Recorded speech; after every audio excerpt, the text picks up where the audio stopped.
Nous recevons pour cette deuxième audition de la journée Maître Christian Charrière-Bournazel, avocat, ancien bâtonnier de l'Ordre des avocats du barreau de Paris et ex-président du Conseil national des barreaux. Maître Charrière-Bournazel, vous êtes également engagé dans le milieu associatif, observateur judiciaire pour la Fédération internationale des droits de l'homme depuis 1981, président de la Fédération de Paris de la LICRA de 2002 à 2008 et membre de l'Association des juristes berbères et de l'Association des juristes juifs. Tout d'abord, nous allons revenir avec vous sur le regard que vous portez sur l'activité des groupuscules d'extrême droite, notamment vis-à-vis de vos précédentes fonctions à la LICRA. Nous discuterons également de l'arsenal juridique en place actuellement pour lutter contre ces groupuscules et sur le cheminement judiciaire avec toutes les difficultés qui peuvent se présenter aux différents acteurs concernés dans nos institutions. Enfin, nous parlerons des spécificités liées à la lutte contre les contenus de haine sur Internet véhiculés par ces groupes. Afin de démarrer, je vais vous soumettre plusieurs questions liminaires auxquelles vous aurez la possibilité de répondre dans un court exposé d'une quinzaine de minutes, si cela vous convient. Alors, premièrement, j'aurais voulu savoir si vous disposez d'une estimation du nombre de groupuscules d'extrême droite actifs en France et de leur effectif. À votre connaissance, ces chiffres sont-ils connus des variations importantes au cours des 20 dernières années? Les universitaires auditionnés par la commission d'enquête ont évalué ce chiffre à environ 3000. La Ligue internationale contre le racisme et l'antisémitisme et la Fédération internationale des droits de l'homme retiennent-elles un ordre de grandeur similaire? Concernant vos activités, comment la LICRA conçoit-elle sa stratégie de prévention et de lutte contre les activités haineuses, voire violentes, de ces groupuscules? Dans quel contentieux aussi, devant les juges judiciaires et administratifs, la LICRA et la FIDH sont-elles intervenues et interviennent-elles actuellement contre ces groupuscules? Et quelles sont la nature et la motivation de ces recours? Et enfin, concernant les pouvoirs publics, quelles sont la nature et la qualité des relations de la LICRA et de la FIDH avec les pouvoirs publics, s'agissant de la lutte contre ces groupuscules? Et enfin, quelles sont vos recommandations en matière d'évolution de la politique et de lutte contre les groupuscules d'extrême droite? Je vous remercie et je vous laisse la parole. Madame la Présidente, merci d'abord de l'honneur que vous me faites de m'accueillir ici.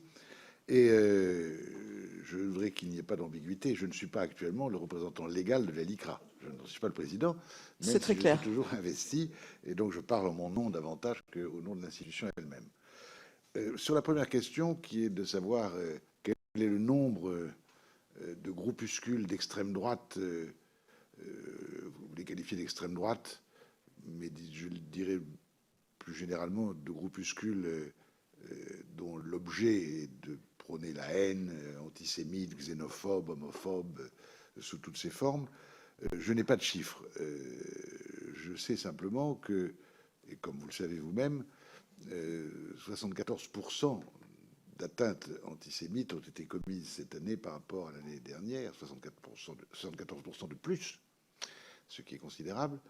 Et nous savons également, pour les avoir vus rapportés par les médias, des atteintes, notamment en matière d'antisémitisme, extrêmement nombreuses, aussi bien contre Madame Simone Veil que contre Monsieur Finkielkraut ou d'autres, avec des remarques haineuses et des actes qui sont eux-mêmes tout à fait condamnables.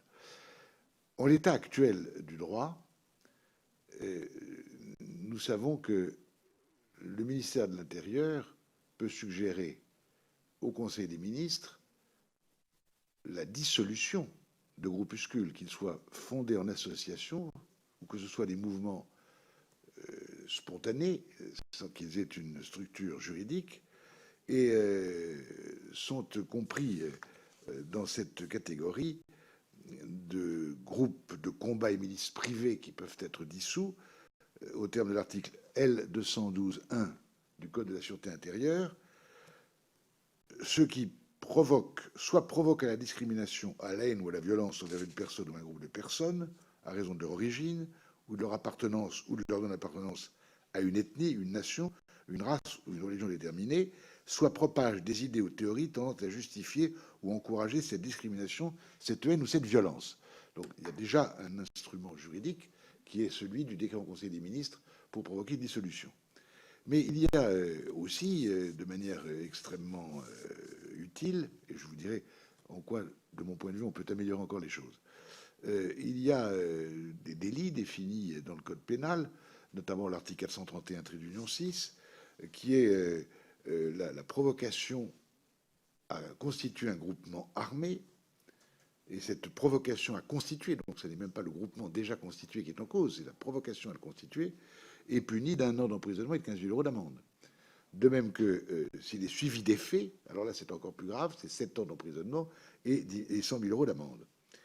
L'organisation d'un groupe de combat, des gens masqués ayant des armes de destination, et puis l'arme n'étant pas nécessairement une arme de poing, ça peut être un couteau, ça peut être un tesson de bouteille, ça peut être n'importe quoi. Cette organisation d'un groupe de combat est punie de 5 ans d'emprisonnement et de 75 000 euros d'amende. Ça, c'est l'article 431-16 du Code pénal. Et lorsque la dissolution est ordonnée, la reconstitution est un délit puni de 7 ans d'emprisonnement et de 100 000 euros d'amende. Alors, il s'agit à chaque fois, dans le Code pénal, de la définition de groupes qui sont des groupes armés, des groupes de combat. En réalité, il y a une ambiguïté en ce qui concerne l'association ou le groupement qui incite à la haine et qui n'est pas, dans le code pénal, assimilé au groupe de combat. Et donc, j'ai à cet égard, si vous me permettez, une suggestion à faire. C'est d'étendre l'article 431-17 à ces associations. Et je me permets de vous indiquer, puisque c'est vous qui faites la loi, et qui, en tout cas, la proposez, je rappelle que l'article 431-17 dit « Le fait d'organiser le maintien ou la reconstitution ouverte ou déguisée d'un groupe de combat dissous en application de la loi du 10 janvier 1936 est puni de 7 ans d'emprisonnement, etc. » On pourrait allonger ce texte en disant « Le fait d'organiser le maintien ou la reconstitution ouverte ou déguisée d'un groupe de combat dissous ou d'une association ou d'un groupement visé à l'article 6e, au paragraphe 6e, pardon, de l'article L212-1 du Code de l'intérieur est puni. » On rajouterait ce membre de phrase, on ajouterait donc à l'idée que c'est un groupe de combat qu'on tente de réorganiser ou de reconstituer, on ajouterait ou d'un groupement visé au paragraphe 6 de l'article 212-1 du Code de la sécurité intérieure, qui, je vous rappelle, je l'ai cité tout à l'heure, parle de ceux qui provoquent la discrimination, à la haine ou à la violence. Et donc, ce serait une manière de faire tomber sous le coup de la loi ceux qui réorganisent, puisque la loi pénale s'interprète de manière stricte, et qu'en l'état actuel du texte, il est difficile de faire tomber sous le coup de cette pénalité les personnes qui essaieraient de reconstituer une association ayant pour but l'incitation à la haine, la violence ou les provocations à la violence raciste ou antisémite, ou xénophobe ou homophobe. C'est le premier point. Il y a, vous m'avez posé aussi la question de nos combats dans le cadre de la LICRA et de nos rapports avec le ministère public pour tout ce qui concerne à la fois les délits de la loi du 29 juillet 1881 et puis l'Internet. Il y a deux problèmes différents que je vais évoquer. D'abord, il faut savoir, pour ce qui concerne l'Internet, qu'il est très difficile d'obtenir spontanément de la part des fournisseurs d'accès ou d'hébergement la suppression d'un message à caractère antisémite, agressif, haineux, etc. Alors, quand le parquet intervient, en général, on peut s'imaginer que les choses vont se passer mieux. Mais lorsque c'est un particulier qui fait l'objet d'une incrimination extrêmement violente, haineuse, on le traite de tout, je ne vais pas redire des mots abominables, et il essaye de faire supprimer ce message sur les sites, il a beaucoup de mal. La loi de confiance en l'économie numérique de juin 2004 a prévu une architecture intéressante qui est la suivante. Le fournisseur d'accès ou d'hébergement est présumé innocent.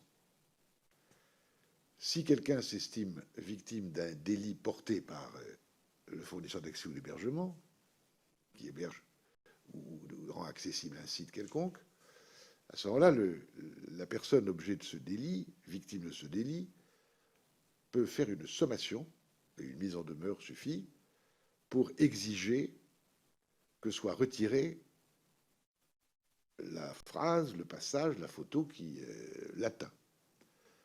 Il faut qu'il donne son identité, qu'il explique quel est évidemment le passage, la phrase, la photo, peu importe, qui lui fait offense, et fasse sommation pour que ce soit retiré.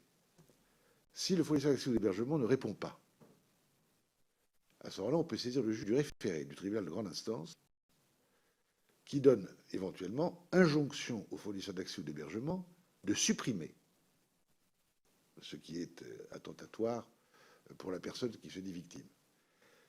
Et si le fournisseur d'accès aux hébergements n'obéit pas à l'injonction du président du tribunal de grande instance, alors là, il commet un délit pénal. C'est donc une architecture intéressante, puisqu'on va de la présomption d'innocence jusqu'à la culpabilité lorsque, étant informé, ayant reçu l'ordre de supprimer, on n'y a pas obéi. Seulement, ça présente une difficulté. C'est qu'actuellement, lorsque vous allez devant le tribunal de grande instance et que vous avez assigné tel ou tel fournisseur d'accès aux hébergements, je ne donne pas de nom propre, mais enfin, on sait tous comment il s'appelle. À ce moment-là, l'avocat d'en face vous dit: ah, mais c'est pas la société française, il fallait assigner en Irlande, ou en Islande, ou ailleurs. Et donc j'ai suggéré, et je crois que dans la loi Avia, c'est un amendement qui sera repris. J'ai demandé à l'honorable parlementaire, Mme Naïma Mouchou, de bien vouloir le porter, obligeant les fournisseurs d'accès d'hébergement à faire apparaître tout de suite après leur nom, quand on pianote pour y accéder, le nom de la personne morale ou de la personne physique qui, dans chaque pays, est responsable. C'est pas très difficile à faire. Il y a quelques 200 et quelques pays dans le monde que sur Internet figure à la suite du nom 200 noms de responsables. Alors si les autres pays ne veulent pas, c'est leur problème, mais au moins la France doit l'exiger. Et à partir de ce moment-là, il n'y aura plus cet échappatoire auquel aujourd'hui recourent les GAFA quand ils ne veulent pas obéir à l'ordre qui est donné de suppression. Bon, c'est une chose qui est importante et je me permettais de vous le dire. Mais il y a un deuxième point qui concerne cette fois-ci la loi du 29 juillet 1881. Alors, je vous rappelle, parce que j'ai l'occasion de plaider beaucoup sur cette loi, qu'il y a un débat déjà ancien autour des articles qui concernent ce qui, bien sûr, est utilisé par les groupuscules d'extrême droite et les autres, les antisémites, les racistes, les xénophobes, enfin, toute la série de ces pervers. Il y a un certain nombre de textes. Je me permets de vous les rappeler parce que ça me paraît important pour la suite. D'abord, il faut se souvenir que la loi du 29 juillet 1881 est une loi qui proclame la liberté d'expression et d'impression.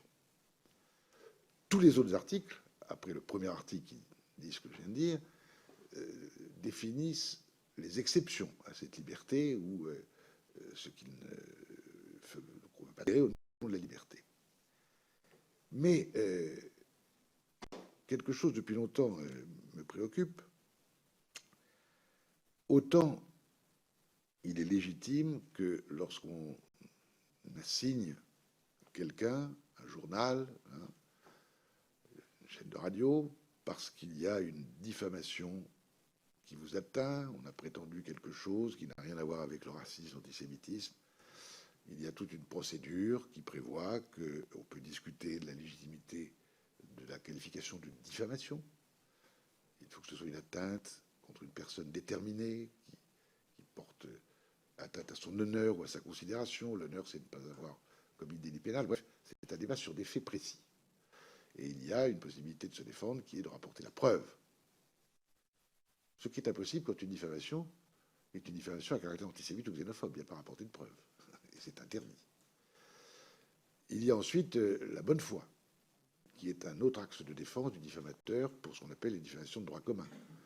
Mais lorsque on diffame quelqu'un parce qu'il est juif, noir, femme, homosexuel, handicapé, peut pas y avoir de bonne foi, car la bonne foi comporte 4 éléments, et notamment, au terme de la loi et de la jurisprudence, la légitimité du but poursuivi. On voit pas en quoi il est légitime d'injurer ou de diffamer quelqu'un en raison de ce qu'il est tel ou tel.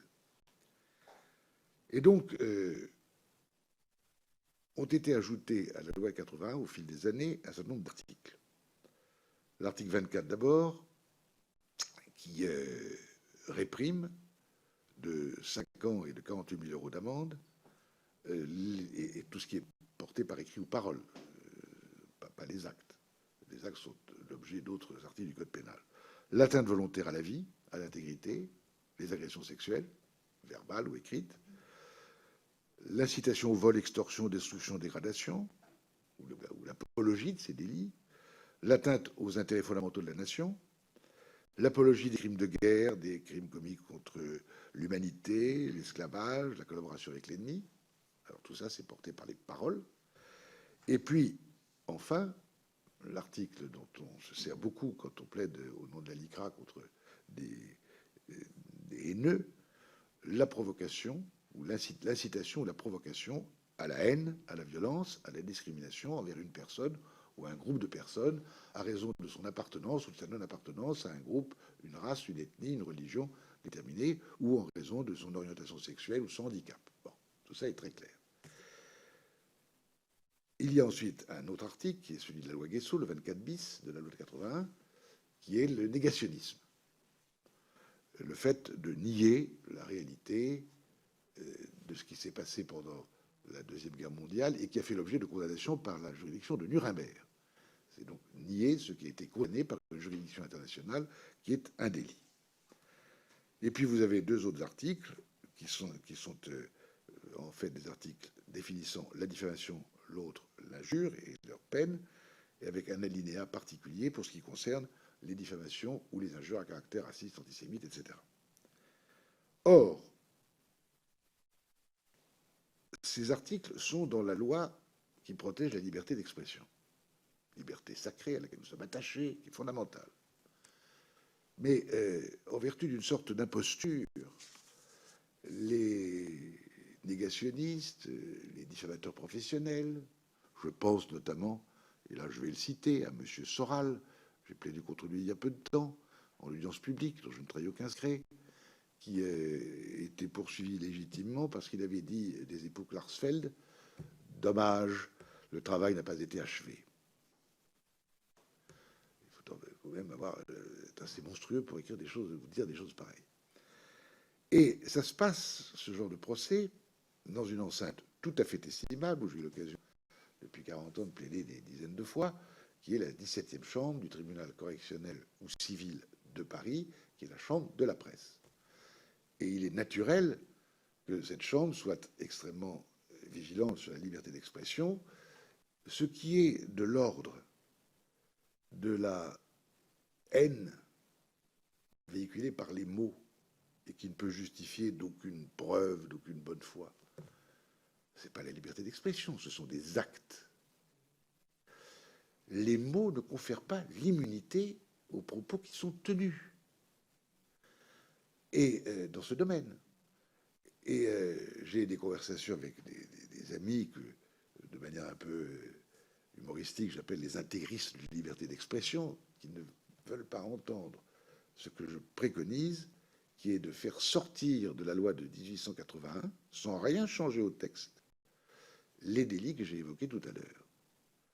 Il suffit de créer un nouveau sous-titre dans le Code pénal, là où figurent les atteintes volontaires à l'intégrité de la personne, c'est sur les articles 222, 18 et autres, et il y aurait un nouveau sous-titre intitulé « Les atteintes à caractère raciste, xénophobe, homophobe, antisémite, négationniste », et on retirait les articles qui s'appellent 24 ou 24 bis alinéa 6 pour en faire des articles 222, 18, 4, etc.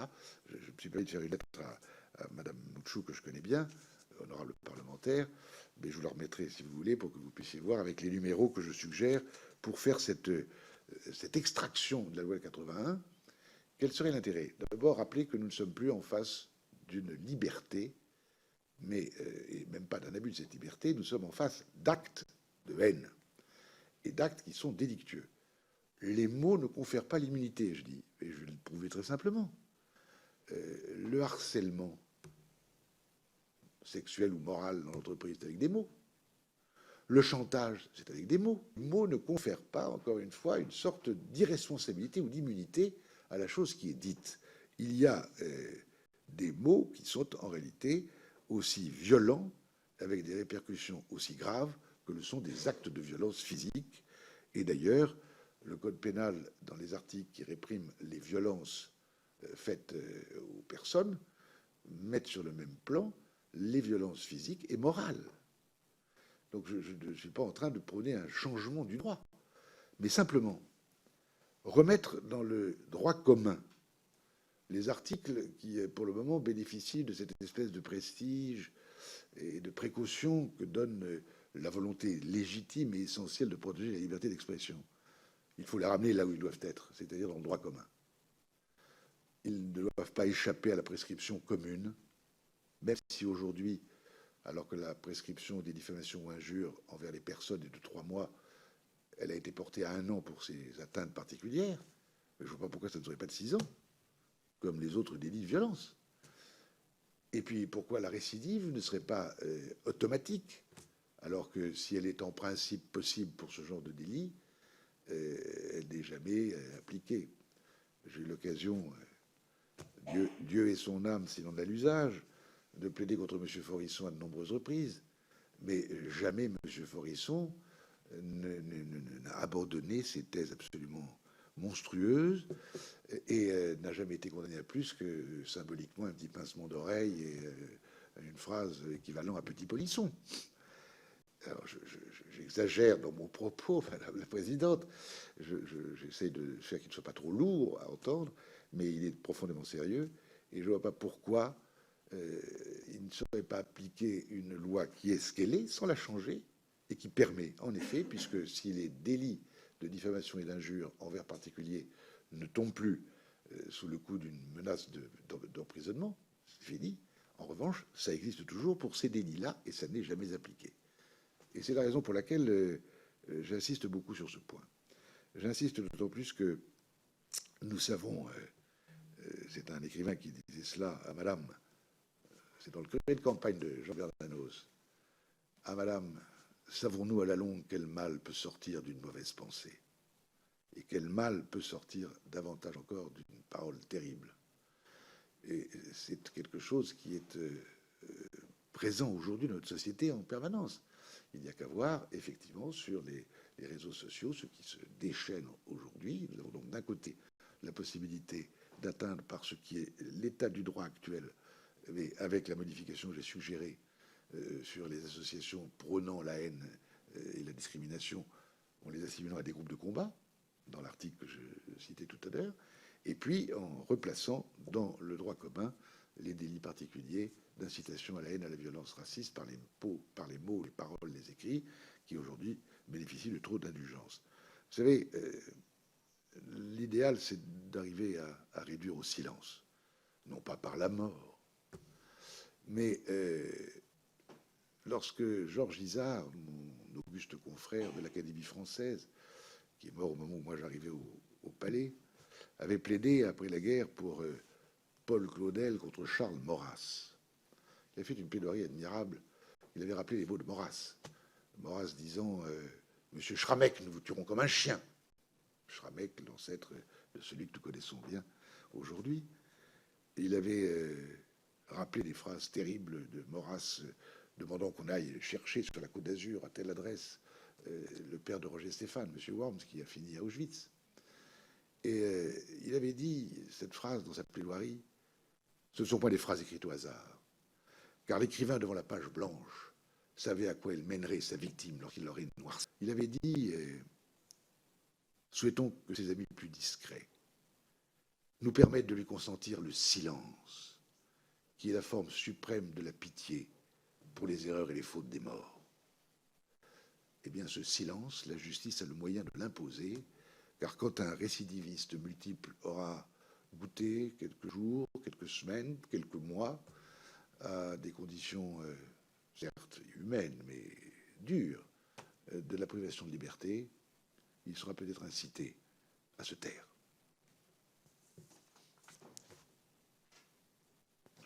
Je vous remercie.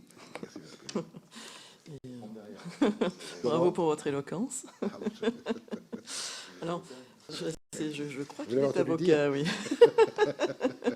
Cela se murmure.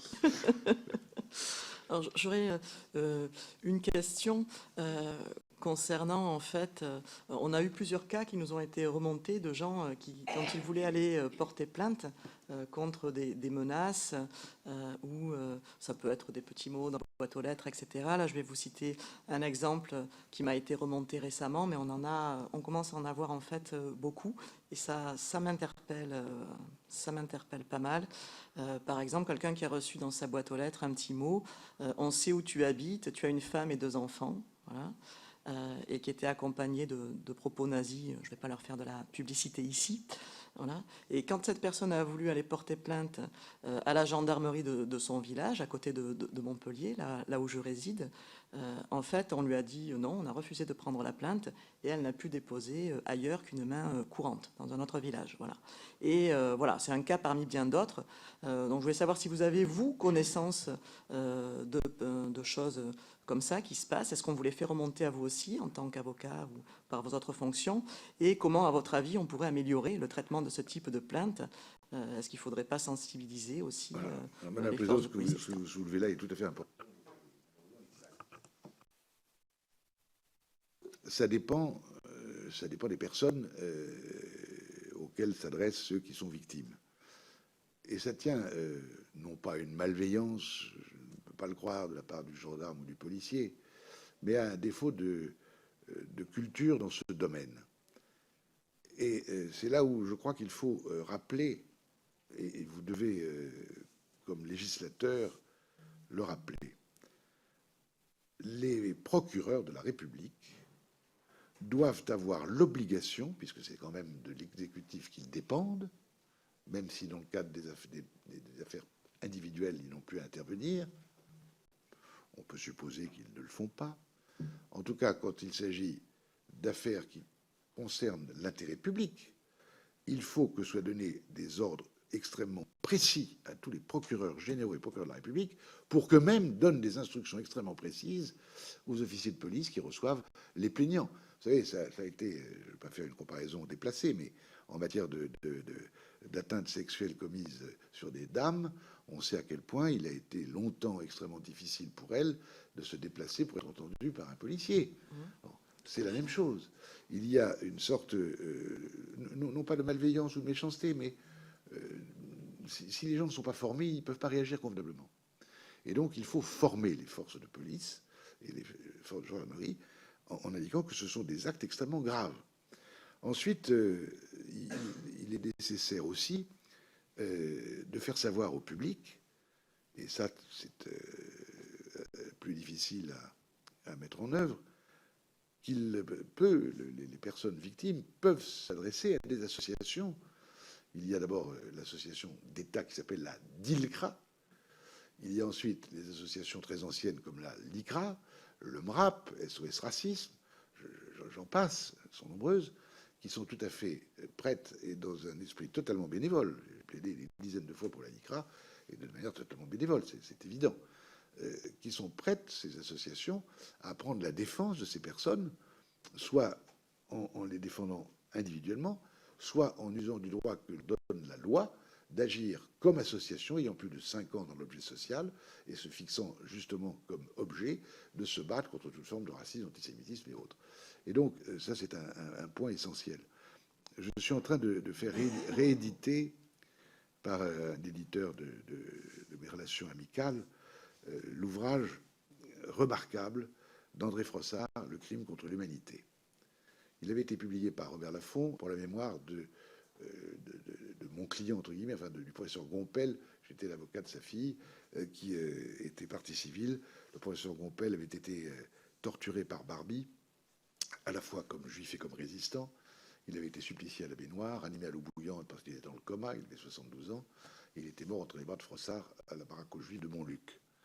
Et Frossard avait fait un témoignage admirable au procès Barbie et avait continué sa méditation en éditant ce livre, Crime contre l'humanité, où il dit en fait, qu'est-ce qu'on reproche?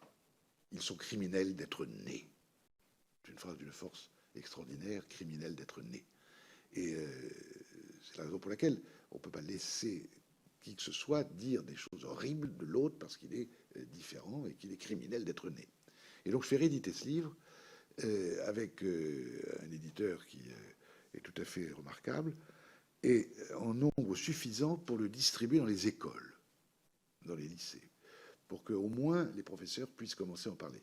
Et sur ces thèmes-là, la fraternité républicaine, c'est pas simplement un mot. Elle a besoin d'être soutenue par des actes.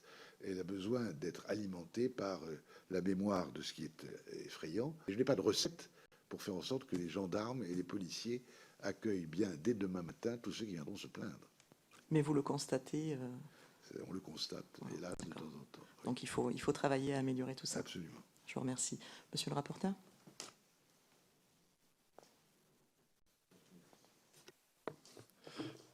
Merci Madame la Présidente. Monsieur Charrière-Bournazel, merci beaucoup pour l'ensemble des propos que vous avez tenus jusqu'à maintenant, qui sont d'une clarté. J'ai plus beaucoup de réponses, j'ai plus beaucoup de questions à vous poser, à vrai dire, tellement vous avez été clair. Je voudrais revenir quand même sur la proposition de loi de ma collègue Avia, parce que si durant des années nous avons eu une violence verbale, orale ou écrite sur le papier, aujourd'hui elle est numérisée, elle va vite, elle va très vite. Et les auditions que nous avons tenues ce matin avec la commission et les GAFA nous permettent de voir qu'il y a encore des manques. Est-ce que vous pensez que cette PPL est un outil qui permet d'ajuster le droit aux enjeux de la haine? C'est-à-dire que est-ce qu'on peut aller plus loin, ou est-ce que l'outil sera suffisant tel qu'il est aujourd'hui, enfin tel qu'il est proposé par ma collègue? Je vais parler un peu loin du texte de manière un peu générale. Une chose me trouble. Les GAFA sont des organes puissants. Je ne doute pas que leurs dirigeants soient des gens humanistes qui veuillent absolument le bien. Mais je ne suis pas sûr non plus qu'on puisse être jugé parti et qu'il soit heureux que le médiateur envisagé par la loi Avia soit justement une personne de ces organisations énormes, puissantes. Alors, certainement, ces médiateurs ne seront mus que par le bien, mais quand même, je crois beaucoup à l'indépendance de ceux qui ont mission soit de juger, soit de concilier, soit d'assurer une médiation. C'est la première remarque que je voudrais faire. Donc, je ne suis pas emballé. La deuxième, c'est que je voudrais savoir, et ça, je n'ai pas de réponse, c'est vous qui l'avez entendu, et je ne vous ai pas écouté à ce moment-là, si ces GAFA sont d'accord pour ce que j'ai suggéré, c'est-à-dire avoir un responsable physique, une personne morale responsable, de façon à ne pas s'évader vers je ne sais quel autre pays que celui dans lequel est subi le préjudice qu'ils ont porté. Je ne dis pas qu'ils ont créé, mais qu'ils ont porté, puisque c'est par eux que passent les sites infamants. Est-ce qu'ils sont d'accord pour être beaucoup plus vite atteints par la réclamation qu'on va faire, afin de pouvoir supprimer le plus vite possible, ou de déférer avec le plus de diligence possible à la demande qu'on leur fait de venir devant le juge des référés afin d'avoir une injonction de suppression. Donc, vous savez, c'est très compliqué. La puissance, lorsqu'elle se revêt d'une manière d'humanisme, avec le bon sentiment, reste quand même la puissance. On n'est pas à la fois le juge et la partie.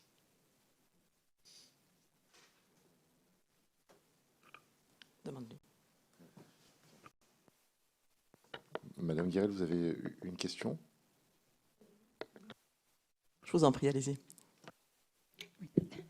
Merci beaucoup pour votre exposé. En fait, moi, j'aurais voulu vous questionner sur la loi NetzDG du 1er octobre 2017, qui a appliqué en Allemagne et qui a permis de renforcer la responsabilité des plateformes. en exigeant la mise en place de procédures de traitement des signalements efficaces et transparentes, ainsi que le retrait des contenus illégaux sous 24 heures. Est-ce que vous connaissez cette loi? Est-ce que vous pouvez nous en dire plus? Et qu'en pensez-vous? Et est-elle effective aujourd'hui? Oui. Utile. Pardon. Voilà. Question-réponse, faut qu'il y ait Voilà, un micro s'éteint et l'autre s'allume. Voilà, merci. Je ne connais pas la loi en détail, je sais qu'elle existe, je sais à quoi elle veut tendre. Et je sais aussi que la loi Avia française est partie de cette loi allemande, et c'est une bonne idée. Donc ma seule réserve est celle qui concerne l'indépendance et l'objectivité du médiateur qui vient des GAFA. C'est la seule. Pour le reste, je suis tout à fait conscient de l'importance. Vous savez, il y a des années, avant la loi de 2004, la LCEN, nous avions poursuivi, mon confrère Marc Lévy et moi, au nom de la LICRA, nous avions poursuivi je crois que c'était Yahoo, qui vendait sur Internet des croix gammées, des insignes nazis, sans aucun complexe, et on n'avait pas réussi à obtenir spontanément qu'ils les suppriment. Alors on avait fait un procès, et c'était avant la LCEN. Il y a donc c'est une affaire qui remonte à près de 20 ans. Et on avait obtenu du président, qui était un sage, une expertise, car il prétendait qu'il ne pouvait pas contrôler ce qu'il y avait sur leur site. Et le président avait nommé un expert qui avait constaté qu'en fait, les fournisseurs d'accès aux hébergements peuvent parfaitement, quand on les prévient, faire ce qu'il faut pour supprimer. Et il avait, statuant après le rapport d'expertise, ordonné la suppression. Mais comme c'était une société américaine, il ne s'était rien passé.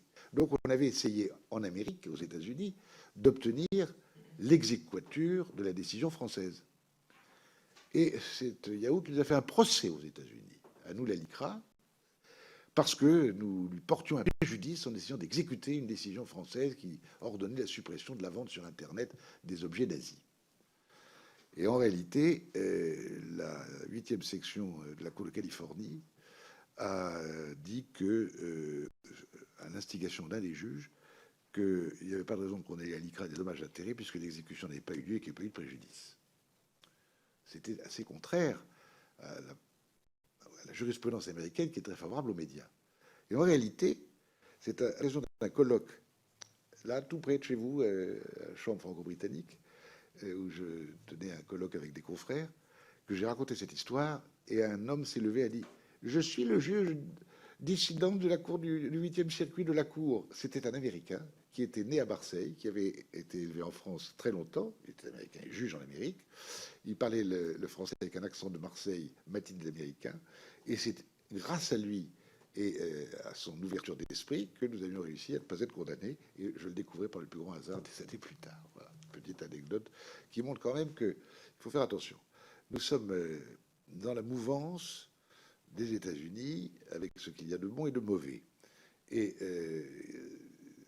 nous avons le sentiment, enfin quand moi je parle de ces questions, que tout de suite, c'est comme si, comme un grand inquisiteur, nous essayons de pourfendre et d'annihiler la liberté d'expression. Ça n'a rien à voir, je ne vais pas redire ce que j'ai déjà dit, et il faut absolument que nos esprits français, et en même temps universels, se mettent dans la tête que des délits sont commis par des mots qui ne sont pas simplement les atteintes racistes antisémites, je les rappelle, le chantage, le harcèlement, les menaces, etc. etc. Bon, nous sommes dans le même registre. Merci. Ça fait toujours du bien, effectivement, de préciser que ce n'est pas une opinion, mais un délit à partir du moment où on l'exprime, quoi, parce que ça se diffuse tellement dans la société, voilà, que c'est bien de faire des piqûres de rappel comme ça. Je vous remercie. Je voulais vous demander si, d'après vous, le droit permet d'appréhender de manière suffisante les actions qui visent à s'approprier les missions régaliennes de l'État. Je pense à ce qui s'est passé au col de l'Échelle, hein, avec Génération Identitaire, ces 2 hélicoptères, etc., qui était une action d'ailleurs coordonnée, hein, de manière européenne. Voilà. Et j'ai eu l'impression qu'il n'y avait pas de réponse forte en face. Alors, est-ce que c'est parce qu'il n'y a pas les moyens actuellement, etc. J'aurais voulu avoir votre avis là-dessus. il n'est pas question de remettre en cause les missions régaliennes de l'État et ceux qui veulent se substituer dans ce genre de comportement sont en réalité peut-être dans la situation de ce que prévoit le code pénal qui interdit précisément d'avoir des actions qui soient en fait destinées à affaiblir la position de l'État ou à le discréditer. Tout ça, je ne vais pas relire le code pénal, mais ça existe déjà comme répression. Cela étant,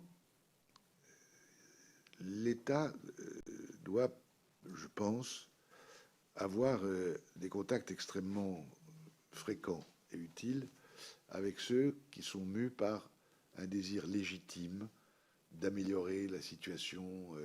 Je prends des choses très différentes, comme celle des réfugiés, comme celle des handicapés qui ne sont pas assez aidés, etc. Tous ces corps intermédiaires qui sont des associations bénévoles, c'est utile. Tous ceux qui, en revanche, veulent usurper dans une sorte de concurrence les forces de l'État se trompent. Mais que dire pour que les gens deviennent raisonnables? Peut-être commencer par appliquer la loi. Ah oui, c'est tout à fait. Et la faire appliquer, bien sûr. Je vous remercie. Monsieur le rapporteur? J'aurais aimé savoir dans quelle mesure les délais de prescription font-ils obstacle à la lutte contre les discours de haine, s'il y a une prescription. Il y a une prescription qui est celle de la loi du 29 juillet 1881, qui est, comme je le disais tout à l'heure, pour les diffamations et injures à caractère privé ou concernant des personnes politiques ou autres, des critiques, c'est 3 mois. Et 3 mois secs. Pour ceux qui sont des injures ou des diffamations à caractère raciste, antisémite ou autre, c'est 1 an. Mais c'est très court. Or, la prescription qui a été allongée au temps du précédent gouvernement à 6 ans en matière de délit est une prescription plus raisonnable. Parce que vous n'êtes pas toujours informé tout de suite de ce qui est dans l'ordinateur, dans un site quelque part enfoui et qui ressortira longtemps après. Or, comme les prescriptions dans ce domaine courent à partir du moment où la chose est mise en ligne, 1 an, pas possible. Alors que, et j'ai oublié de vous le dire et merci pour votre question, dans le cadre de mon propos et de mon projet de remettre dans le code en droit commun ces délits, il faut aussi considérer que la prescription ne court qu'à partir du moment où la chose a été enlevée. Et on a une prescription qui dure, comme le dure celle du recel. Tant que la chose recélée est entre vos mains, la prescription ne court pas. Tant que le fournisseur d'accès d'hébergement ou le site contient la chose immonde, la prescription ne court pas. Et elle ne commencera à courir que le jour où elle aura été supprimée. Voilà, donc là on a de vrais remèdes. Parce que il m'est arrivé de vouloir poursuivre un fournisseur d'accès d'hébergement pour une diffamation qui avait été découverte par ma cliente que plus de 3 mois après, c'est fini, il n'y a plus de délit. Car en matière de diffamation ordinaire, je ne parle pas de diffamation particulière que nous évoquons aujourd'hui, il n'y a pas d'action publique indépendante de l'action civile. Donc, dès que le délai de prescription de 3 mois est passé, c'est fini. Il n'y a plus de délit. On ne peut plus rien faire, ni au civil ni au pénal. Et en matière d'injure ou de diffamation antisémite, 1 an, il faut passer le délai d'1 an, on ne peut plus rien faire. J'aurais une question concernant les plateformes de financement participatif. qui sont pas mal utilisés par les groupuscules aussi d'extrême droite, hein, qui sont au courant aussi de ce qui se passe voilà, sur Internet. Et ça soulève pour moi des interrogations. Par exemple, on a eu la location d'un bateau anti-migrants par Génération Identitaire, voilà, grâce en particulier à des financements américains, ou autre exemple, l'utilisation de Tipeee par certains youtubeurs extrémistes pour financer, par exemple, des frais de justice.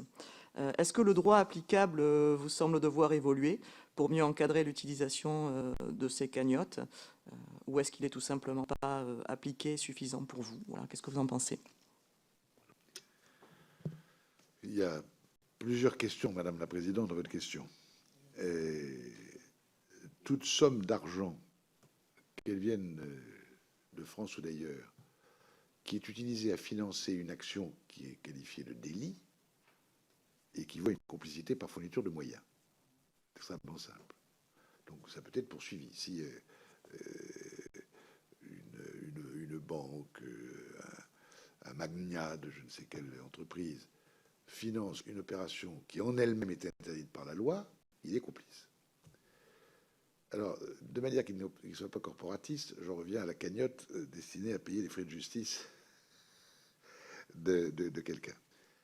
Il est interdit par la loi de recourir à l'épargne pour payer une amende qui a un caractère personnel.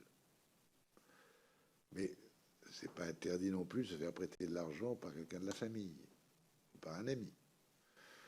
En revanche, toute personne a le droit d'être défendue.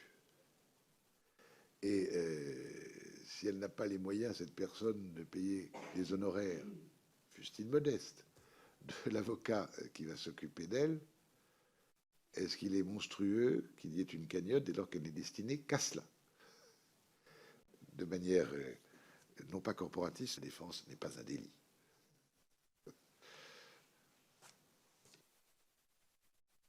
Et concernant la responsabilité de la plateforme? Même chose, fourniture de moyens. S'il s'agit, encore une fois, d'aider ou de favoriser un délit. Voilà, on est d'accord, d'accord, Ah oui. très bien. Je vous remercie. Oui, merci Madame la Présidente. Donc moi, j'ai été rapporteure l'année dernière de la mission d'information sur la refonte du service national universel.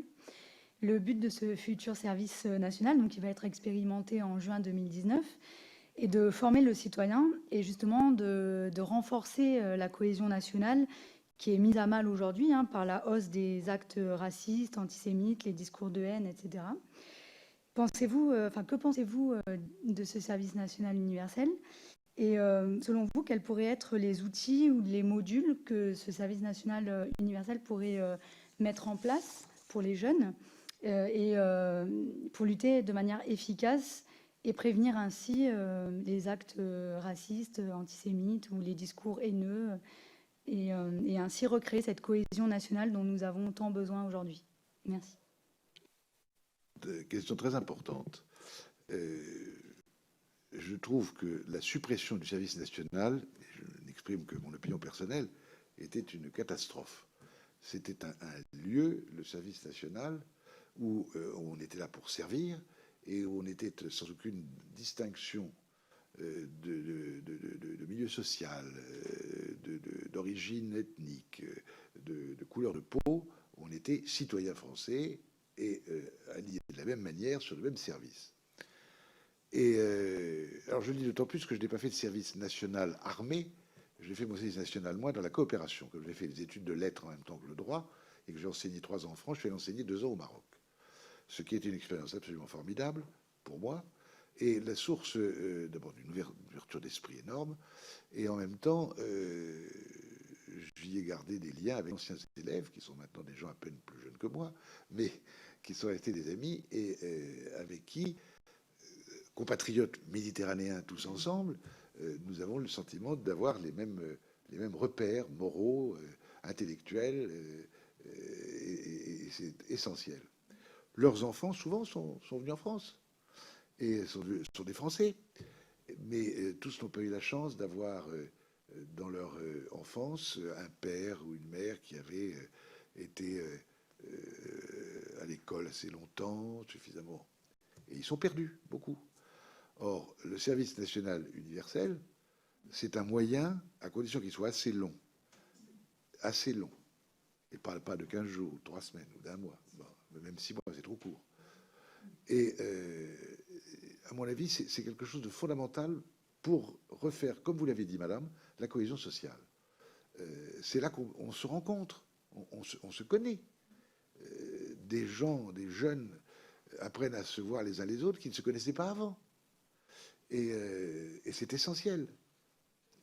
C'est comme le lycée étranger de Lille où j'avais envoyé 2 de mes fils pensionnaires, et je leur avais dit, ramenez tout de suite à la maison les week-ends quand ils sont tout seuls vos amis enfants de parents étrangers qui ne sont pas en France.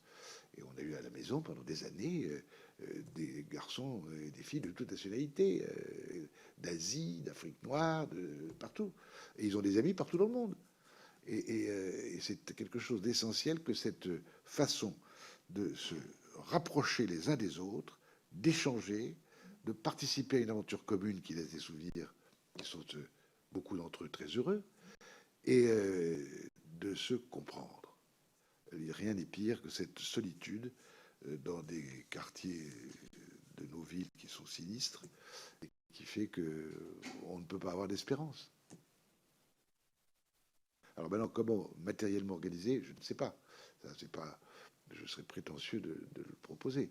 Mais sur l'esprit, oui, je suis absolument favorable. Je vous remercie. Vous parliez tout à l'heure d'un livre que vous avez fait rééditer.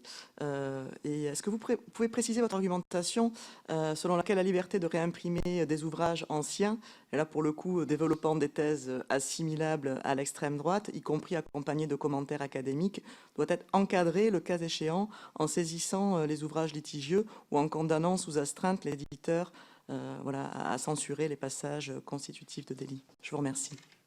Voilà une question tout à fait importante. J'ai eu l'occasion de prendre parti de manière très vigoureuse là-dessus. Rien à voir évidemment avec la réédition du livre admirable de Froissart. En revanche, je vais vous le dire très directement, totalement opposé à la réédition des pamphlets de Céline. Les pamphlets de Céline ne sont pas des ouvrages intellectuels avec des thèses. J'ai réussi à m'en procurer un par un site internet. Il est édité en français aux États-Unis. C'est immonde. Et il n'y a absolument aucune justification à sa réédition. Mais si au nom de la liberté de l'imprimerie, l'éditeur, en l'occurrence M. Gallimard, veut le rééditer, c'est très simple. Le délit est à nouveau commis à partir de l'édition nouvelle. Et si le délit n'est plus celui de l'auteur qui est mort et pour qui l'action publique est éteinte, l'éditeur est le premier responsable pénalement. Vous savez, en matière de droit de la presse, puisqu'on est dans ce domaine, ce n'est pas l'auteur intellectuel de l'article dans le journal qui est le coupable numéro 1, c'est le directeur de la publication. L'auteur intellectuel n'est que son complice. Et ça date depuis 1881. L'éditeur de l'ouvrage est l'auteur principal du délit porté par le livre. Son complice est mort, peu importe, on ne poursuivra pas le complice, il est mort.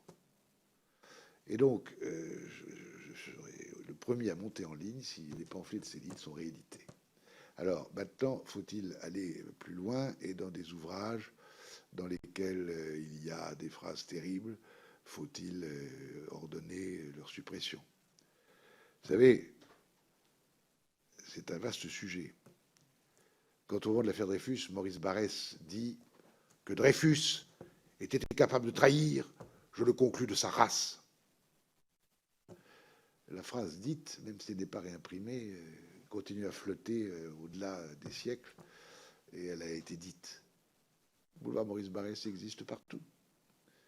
Léon Bloy, le grand spiritualiste chrétien, écrivant non pas le juif, non pas le youpin, mais le youtre est le confluent de toute la pestilence du monde. Extravagant. La phrase continue.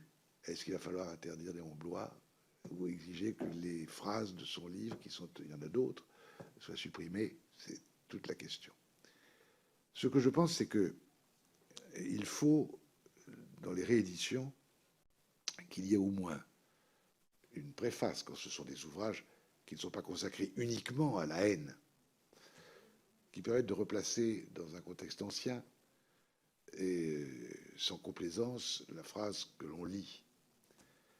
En revanche, lorsqu'il s'agit de rééditer Céline et les pamphlets, qui ne contiennent aucune pensée, alors là, ce que vous avez laissé entendre à M. Gallimard, c'est que si c'est pour des vues pédagogiques, comme il le prétendait, avec une longue préface, à ce moment-là, il faut qu'il fasse comme les avocats de la LICRA, il réédite à ses frais bénévolement pour la plus grande éducation des jeunes gens qui auront à lire sa préface ou ses commentaires. Vous savez, il faut toujours des choses un peu ambiguës. Ça. Je vous remercie. Monsieur le rapporteur? Non, Madame la Présidente, pas de questions. Et, en tout cas, merci beaucoup. Madame Guérel? Non, très bien. Écoutez, vous avez été assez exhaustif, en fait. Je vous remercie. Nous allons clore l'audition. Merci. C'est moi qui vous remercie de votre patience et de m'avoir laissé cette liberté de parole. Nous sommes là pour ça.